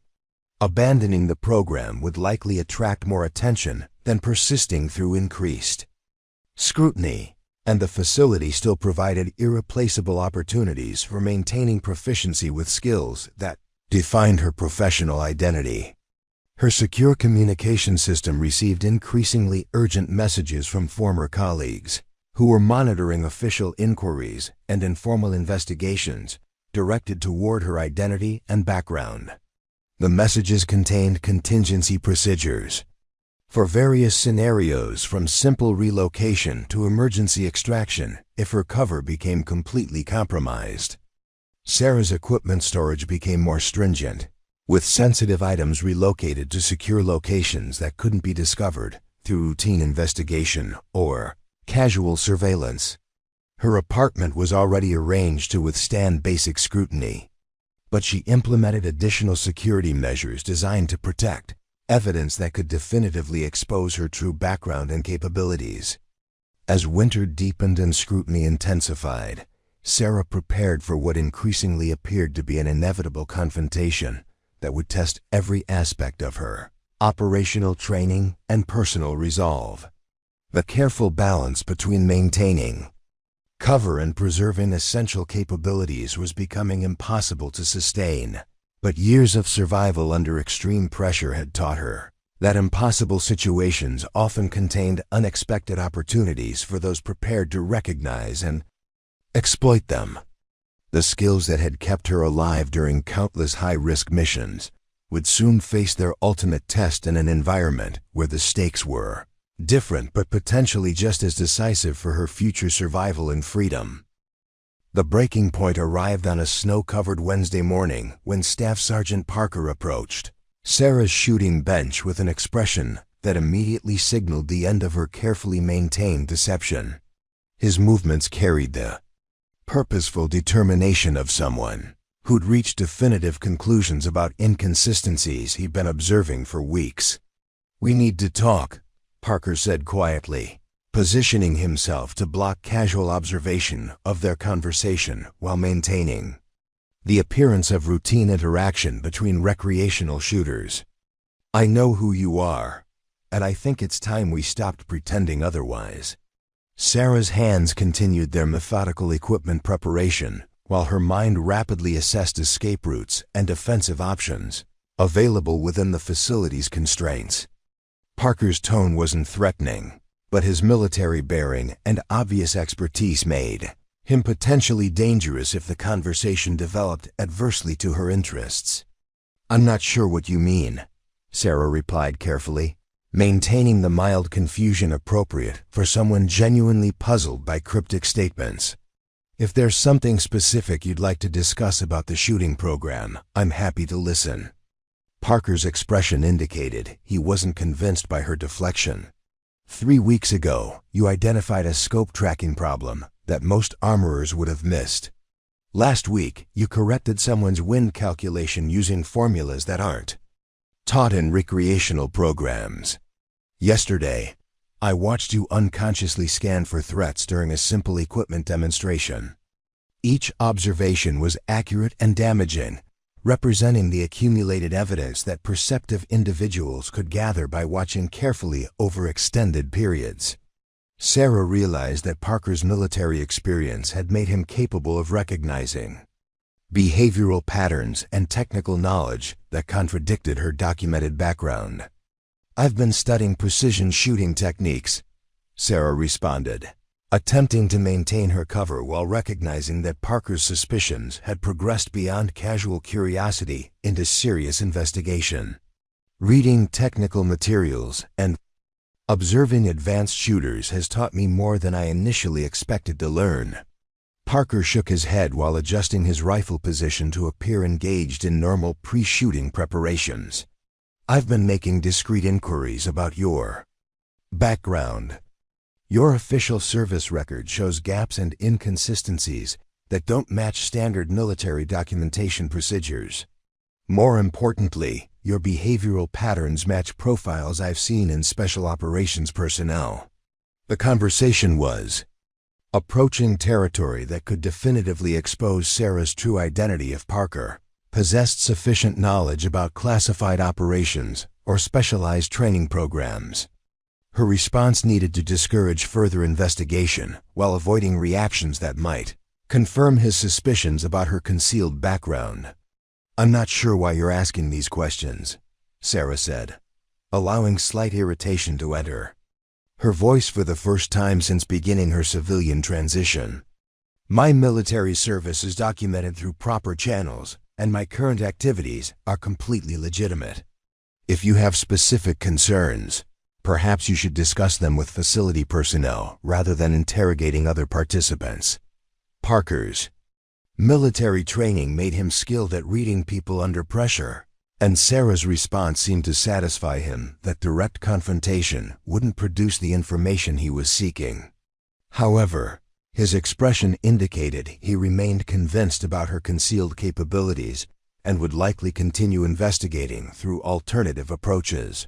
"Fair enough," Parker conceded while beginning his own shooting preparations. "But if circumstances ever require it, I want you to know that some of us recognize what you're capable of, regardless of official documentation or recreational program participation." The exchange ended with apparent resolution, but Sarah understood that Parker's suspicions wouldn't disappear and might eventually lead to exposure through channels beyond her ability to control. His military connections and investigative persistence represented ongoing threats to operational security that required careful monitoring and potential countermeasures. The morning shooting session proceeded with superficial normalcy, though Sarah noticed increased attention from facility personnel who seemed more observant of her interactions and performance. Mike Thompson's instruction contained subtle probes designed to test her knowledge, while Private Walsh asked pointed questions about equipment specifications that went beyond casual interest. During the session's midpoint break, Dr. Vasquez appeared unexpectedly at the range facility, claiming routine observation of therapeutic programs, but positioning herself to observe Sarah's behavior and interactions with other participants. Her presence represented escalation in official scrutiny that suggested coordinated investigation rather than individual curiosity. "How are you finding today's session, Sarah?" Dr. Vasquez asked while appearing to review general program activities. "I notice you're working with some of the more experienced participants. Are you finding their expertise helpful for improving your own techniques?" The question was carefully constructed to invite responses that might reveal Sarah's actual skill level or suggest familiarity with advanced techniques beyond recreational program scope. Her answer required precise calibration to maintain cover, while avoiding claims that could be verified through direct observation. "Everyone has been very helpful," Sarah replied while continuing equipment maintenance procedures. "I learned something new from watching how different people approach precision shooting challenges." Dr. Vasquez nodded while making notes that Sarah couldn't read from her position. The psychologist's body language suggested someone gathering evidence rather than conducting routine program evaluation, confirming Sarah's assessment that official investigation was intensifying beyond informal inquiry. The session's conclusion brought an announcement that would force immediate decisions about Sarah's continued participation in activities that had become essential for maintaining operational readiness. Thompson informed participants that the facility would host a specialized training event the following week, featuring guest instructors from elite military units who would demonstrate advanced techniques at extended ranges. "We'll have some of the military's finest marksmen providing instruction in long-range precision shooting," Thompson explained while distributing informational materials. "This is an exceptional opportunity for recreational participants to observe and learn from shooters whose capabilities represent the absolute pinnacle of marksmanship achievement." The event description included names and credentials that Sarah recognized from her operational career, shooters whose expertise would make them capable of immediately identifying concealed capabilities in anyone attempting to maintain amateur pretenses. Attending would risk definitive exposure, while avoiding participation would likely confirm suspicions about her reluctance to be observed by genuine experts. Sarah accepted the informational materials, while internally calculating the impossibility of maintaining her cover identity under direct observation by personnel who'd trained alongside or competed against some of the military's most accomplished marksmen. Her carefully constructed civilian life was approaching its expiration date, and she needed to prepare for decisions that would determine her future security and freedom. That evening's secure communication session included urgent consultation with former colleagues who'd been monitoring the escalating investigation and growing attention directed towards Sarah's activities. Their guidance confirmed her assessment that extraction might soon become necessary if circumstances continued deteriorating at the current rate. The messages contained updated contingency procedures and emergency protocols that could be activated with minimal notice, but implementing them would require abandoning the civilian identity she'd worked to establish and maintain for nearly 2 years. Sarah's investment in her new life was significant, but her survival instincts recognized that attachment to cover identities could prove fatal when operational security became definitively compromised. Her apartment's secure storage areas received final organization as Sarah prepared for potential rapid departure while maintaining the appearance of normal routine activities. Essential items were positioned for immediate access, while compromising materials were secured or prepared for emergency destruction if circumstances required. Complete abandonment of her current location. As snow continued falling outside her bedroom window, Sarah lay awake analyzing options and preparing for decisions that would soon determine whether her carefully constructed new life could survive the mounting pressure of investigation and suspicion, or whether the legendary sniper known as Whisper would need to emerge from retirement to protect the woman who'd tried so hard to leave that identity behind. The elite training demonstration was scheduled for Friday morning, bringing together some of the military's most accomplished marksmen under circumstances that would make Sarah's continued concealment virtually impossible. Master Sergeant Elena Rodriguez from the Army Marksmanship Unit and Chief Petty Officer Michael Stevens from SEAL Team Reconnaissance Units would be conducting precision shooting instruction at distances exceeding 1,200 yards, ranges that few civilian facilities could accommodate. Sarah spent Thursday evening in intensive preparation, knowing that attendance would likely expose her true capabilities, while absence would confirm suspicions that several people had already developed. Her secure communication system contained final instructions from former colleagues who understood that her cover identity had reached the limits of sustainability under current scrutiny levels. The decision was made more complex by an unexpected development that arrived in her evening mail. A letter bearing official Department of Defense letterhead contained notification that Colonel Mitchell's investigation had been expanded to include review of classified personnel records and operational histories related to her documented military service. Pursuant to ongoing security investigations, your personnel file has been flagged for comprehensive review, including verification of classified training programs and specialized unit assignments. The letter stated in bureaucratic language that barely concealed its threatening implications. You are required to appear for additional interviews and provide documentation supporting all claims regarding military service and current activities. The official notification represented escalation beyond informal inquiry into formal investigation, with potential criminal implications if discrepancies were discovered in her documented background. Sarah's cover identity had been carefully constructed to withstand casual scrutiny, but sustained investigation by determined professionals with access to classified databases posed existential threats to her security. Friday morning arrived with clear skies and minimal wind, Optimal conditions for the kind of precision shooting demonstration that would attract serious attention from anyone capable of recognizing exceptional marksmanship skills.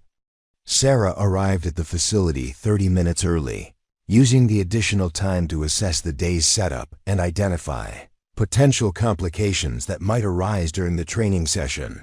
The range had been configured for extended distance shooting, with targets placed at intervals from 600 yards to the facility's maximum range of 1,500 yards.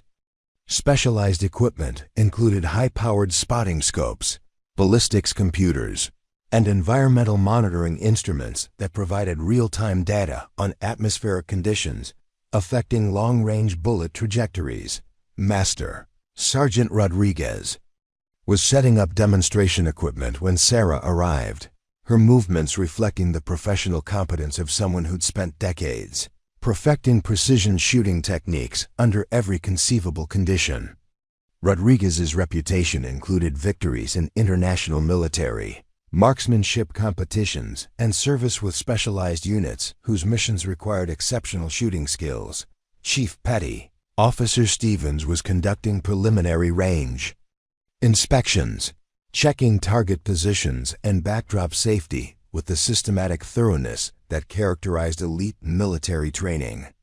His background included operational deployments, where precision shooting capabilities had been applied under combat conditions, making him capable of recognizing authentic expertise regardless of attempts at concealment. The morning session began with theoretical instruction covering advanced ballistics principles, environmental compensation techniques, and equipment selection criteria for extreme-range precision shooting. Sarah positioned herself among the other participants while mentally comparing the instructors' information with knowledge she'd gained through direct application rather than classroom instruction. Long-range precision shooting requires understanding physics principles that most people never encounter, Rodriguez explained while demonstrating ballistics calculation procedures. Bullet drop, wind drift, atmospheric effects, and Coriolis acceleration all influence trajectory at extended distances. Successful shooting at these ranges demands scientific precision combined with exceptional technical skill. The technical presentation continued for 2 hours, covering subjects that Sarah understood intimately, but had to approach with apparent curiosity rather than familiarity. Her questions were carefully crafted to suggest intelligent interest, without revealing knowledge that contradicted her documented background as a recreational shooting enthusiast. Stevens' instruction focused on practical application of theoretical principles, demonstrating shooting positions and equipment setup procedures that maximized accuracy potential under field conditions. His techniques reflected training and experience that few civilian shooters ever encountered, representing capabilities developed through specialized military programs and operational necessity. Equipment setup is critical for consistency at extreme ranges, Stevens explained while adjusting a precision rifle for demonstration purposes. Every component must be optimized and perfectly configured.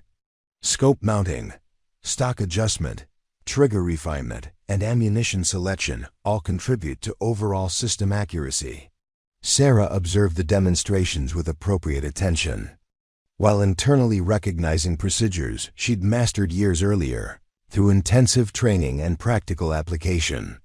The challenge was maintaining her carefully constructed amateur persona, while absorbing information that her operational experience made familiar rather than novel. The session's practical component began with shooting demonstrations at progressively increasing distances starting at 800 yards and extending to the facility's maximum range capability. Rodriguez and Stevens took turns engaging targets with shooting that bordered on supernatural accuracy, each bullet striking within inches of intended impact points, despite environmental conditions that would challenge even experienced marksmen. Participants were invited to attempt shots at various distances using the instructor's equipment, providing opportunities for individual instruction and technique evaluation. Sarah recognized this as the moment when her carefully maintained concealment would face its ultimate test under direct observation by experts capable of recognizing concealed capabilities. "Would you like to try some shots at 600 yards?" Rodriguez asked when Sarah's turn arrived. "Your recreational program reports indicate consistent accuracy at shorter distances, so you might find longer ranges interesting to experience." Sarah approached the firing line with appropriate caution, knowing that her performance would be observed by multiple experts whose training made them capable of detecting signs of advanced instruction regardless of attempts at concealment.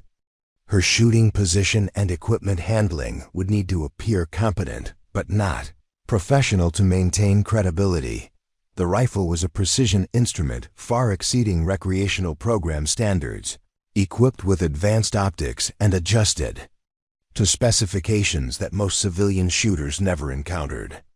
Sarah's familiarity with such equipment was immediate and instinctive, but she forced herself to appear uncertain while making adjustments that suggested careful learning rather than practiced expertise. Her first shot at 600 yards struck the target's scoring area, a respectable result for recreational shooting, but well within the accuracy standards she was capable of achieving. Rodriguez and Stevens observed her technique with professional interest, their expression suggesting recognition of capabilities that exceeded her supposed training background.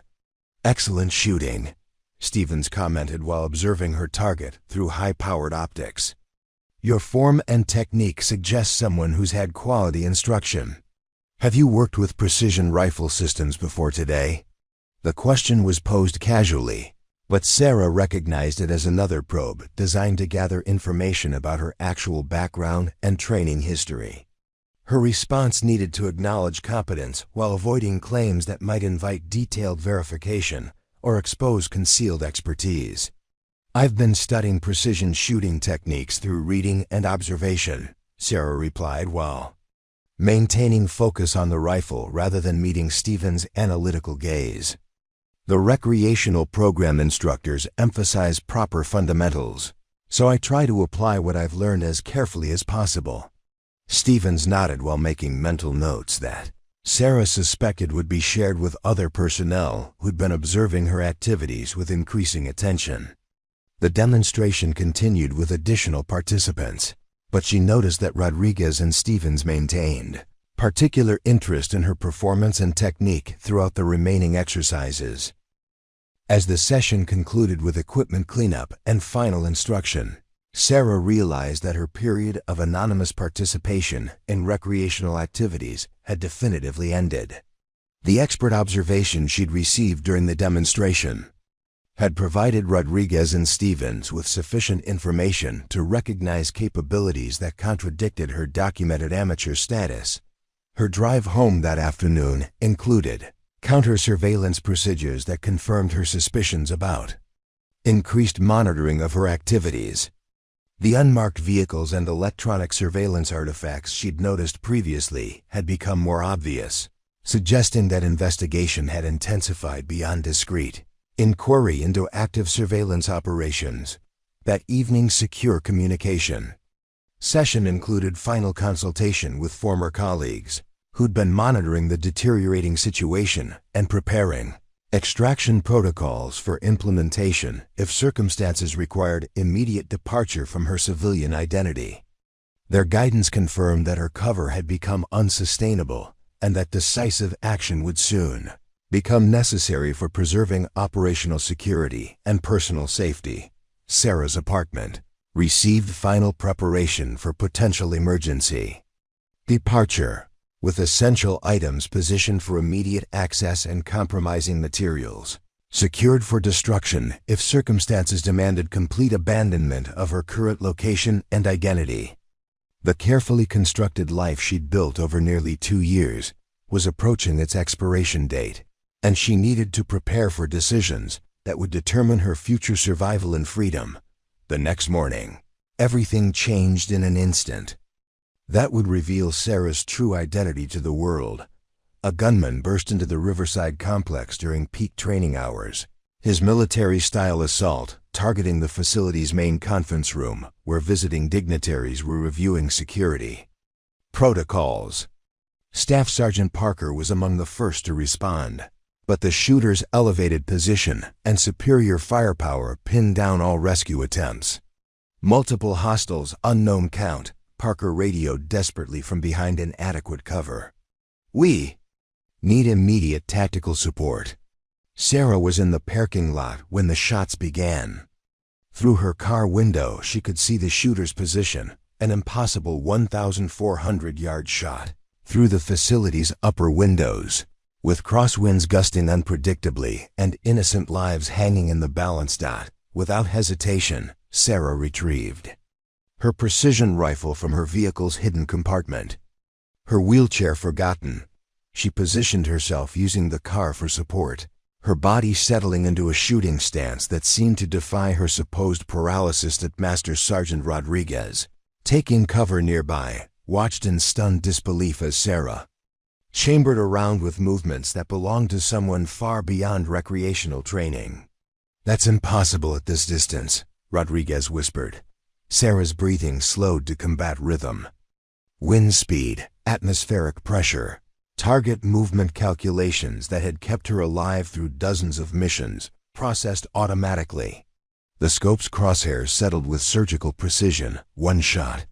The gunman dropped instantly, neutralized by a bullet that had traveled nearly a mile through challenging conditions to find its mark with lethal accuracy.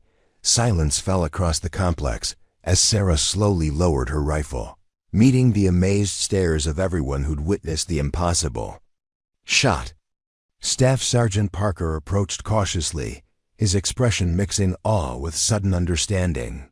"Ladies and gentlemen," he announced quietly, "meet Ghost, the most legendary sniper in Special Operations history." Sarah Chun's secret was finally revealed, but this time, it had saved lives instead of taking them.